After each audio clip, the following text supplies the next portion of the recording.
Hello, students. Welcome to the class. Today we are going to start a new chapter named as acids, bases, and salts.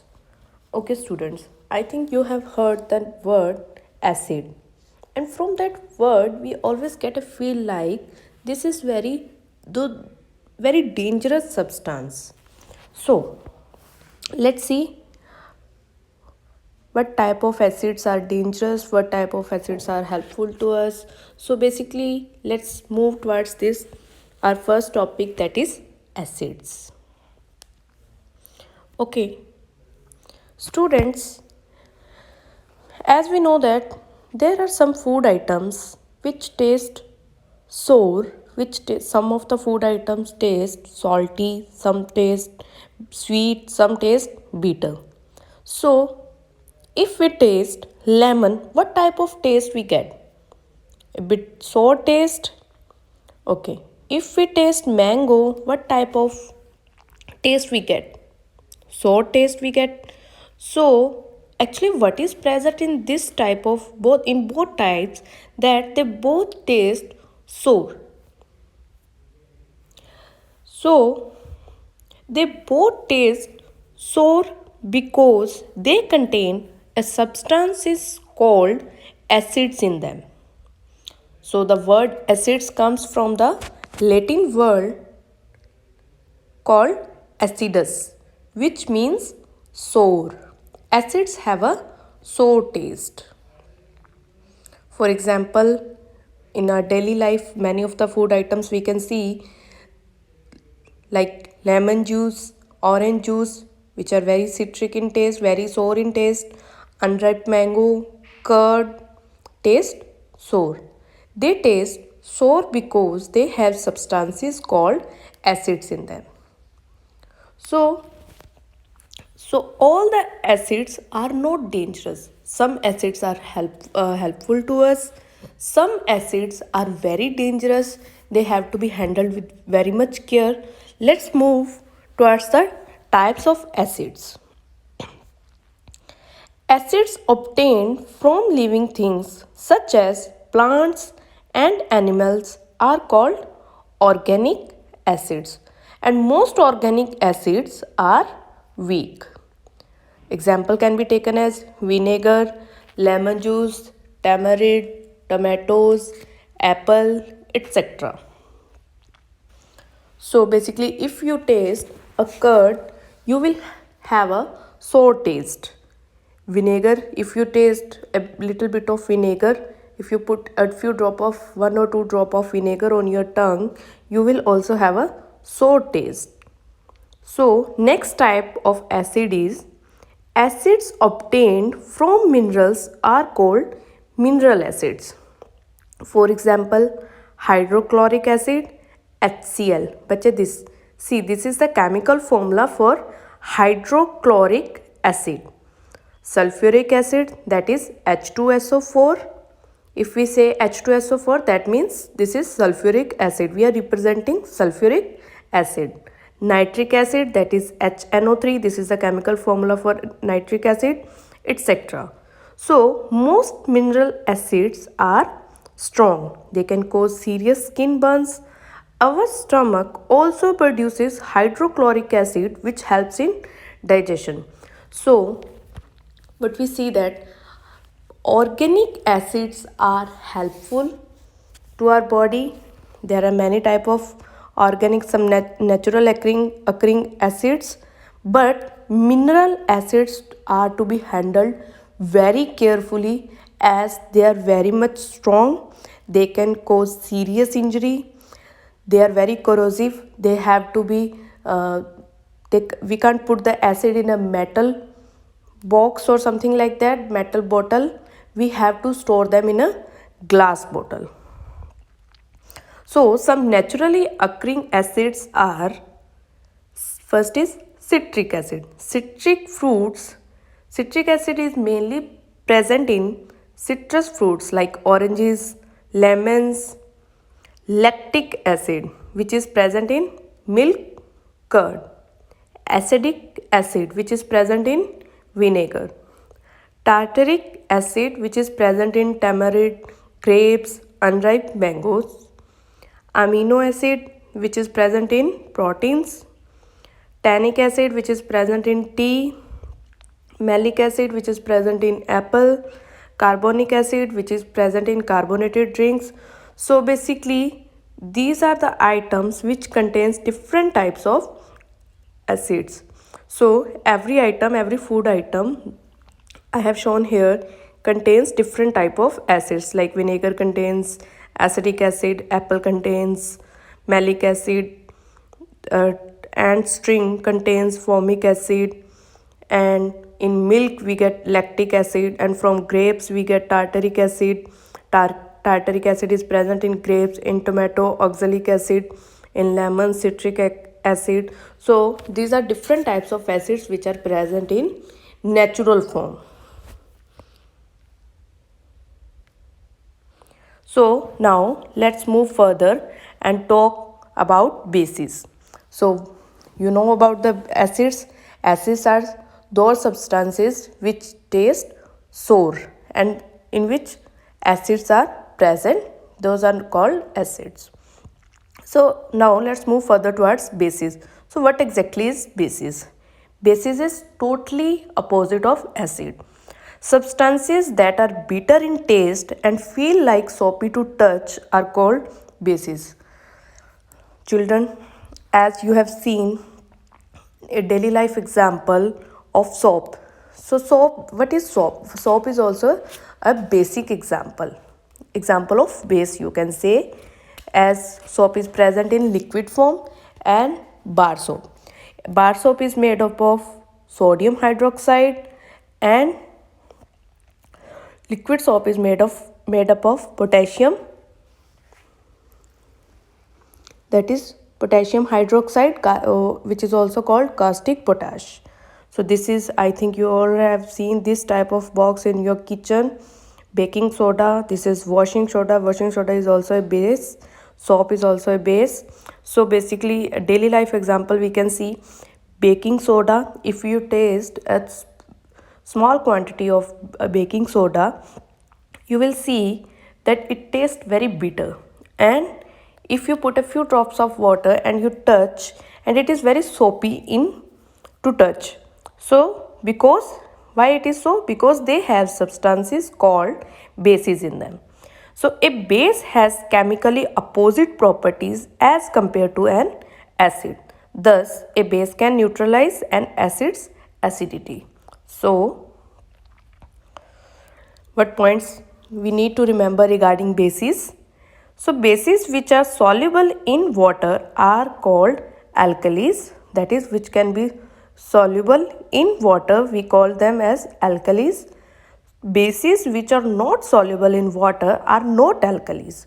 So from above 2 points we can say that all alkalis are bases, but all bases are not alkalis.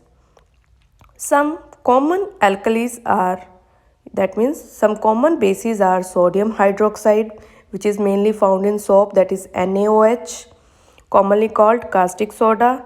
You can find this in washing soda, washing powder.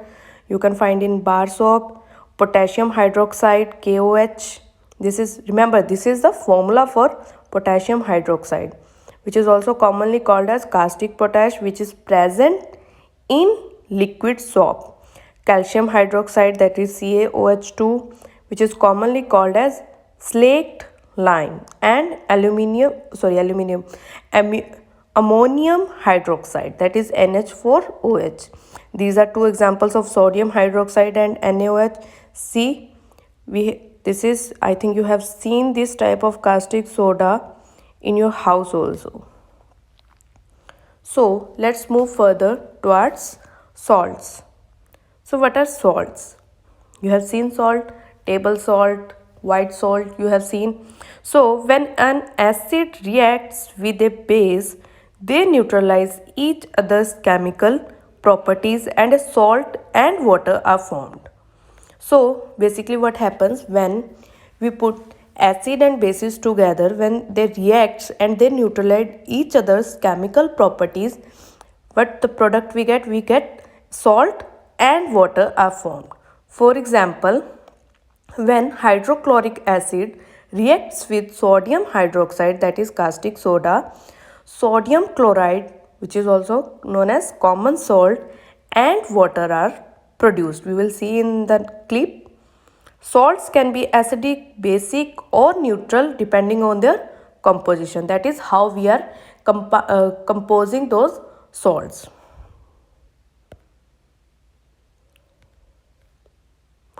So as discussed in example, hydrochloric acid reacts with sodium hydroxide, that is caustic soda.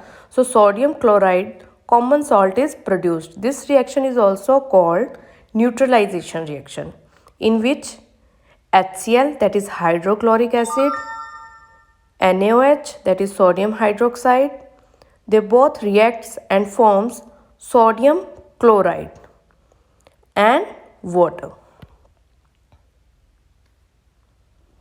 Okay, let's move towards our next topic, that is indicators.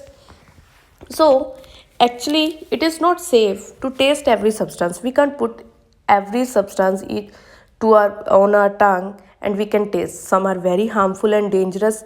Some are proven to be very dangerous that it can even lead to the death. So there are some methods, there are some substances which help us to find out which type of substance is acid or basis.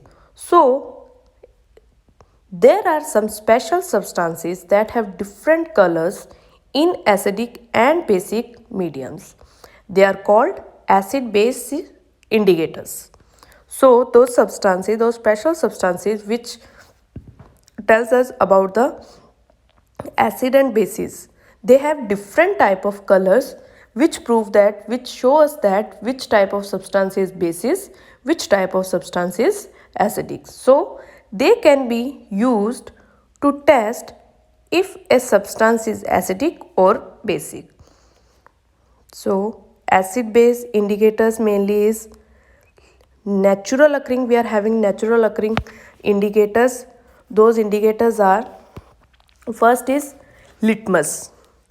Litmus is a natural indicator which is obtained from lichens. We have already studied about lichens, which have a symbiotic relationship of algae and fungus in our first chapter, and we obtain litmus, which is a natural indicator, from lichens, and it changes color. It changes color red in acid solution and blue in basic solution. So two types of litmus paper are available in laboratory, that is blue and red. These are used to test acids and bases respectively. So we basically have two types of litmus paper, that is, you can see over here, the blue and red. And if we pour acid on red litmus paper, we will see that there will be no change. But if we pour bases on red litmus paper, we see that the red color changes to blue. And in same manner, if we pour few drops of acid on blue litmus paper, we will see that blue paper is changed into red color. But if we pour few drops of basis, there will be no change in colors. So here you can see in the clip like how we can use an acid turns blue litmus paper into red. So acid, what does acid do? How we can recognize that it is an acid? If that substance turns the blue litmus into red, we can recognize that that substance is acidic in nature. You can see we have taken hydrochloric acid, and when we pour few drops over the blue litmus, it changes its color. But if we pour few drops of hydrochloric acid on red litmus paper, there is no change. So few drops on blue litmus paper changes the color to the red. Now let's test for bases. A base turns red litmus into blue. Here we have taken ammonia, and If we pour few drops of ammonia on blue paper, we see that there is no change. And if we pour few drops on red litmus paper, we can see that easily we can see and recognize that it changes its color to blue. So red litmus paper with a drop of base, we can see that it changes its color to the blue. Now we can also make our own indicators, that is known as natural indicators. Indicators can be made also using turmeric powder and China rose petals. China rose indicator is made from China rose extract. From that rose extract, we will take some warm water in a beaker and put some China rose petals. This is China rose flower. We will put some petals in the warm water and we will keep the beaker for some time till the water becomes colored. And it turns this water with China rose color, it turns acidic solution into dark pink. You can see over here, if we pour acidic solution into China rose indicator, when reacts with acid, will give us dark pink or magenta color. And if we pour basic solutions, we will get green color. So we can easily recognize that if we don't know, if we take a substance and we don't know that substance is acidic or basic, we can pour some indicators into it. If it changes to dark pink, that means that substance is acidic in nature. If it changes its color into green, that means it is basic in nature. So our next indicator we can make with the help of turmeric powder. This is made from some turmeric and some rubbing alcohol which we can get from laboratory. And during these days, rubbing alcohol is very much important, that is to clean our hand. So let's move to our indicators. So before turmeric addition, we have taken the turmeric. Okay, if we pour our turmeric solution into lemon juice, we can see that it changes its color to light yellow. And if we pour the turmeric water solution into bleach plus water solution, it changes its color to nearest yellow. Yellow. It changes its color to red, almost reddish brown. So that means if a substance changes its color to light yellow, that means it is acidic. If it changes its color to reddish brown, that means it contains basic substances. So this is all for now.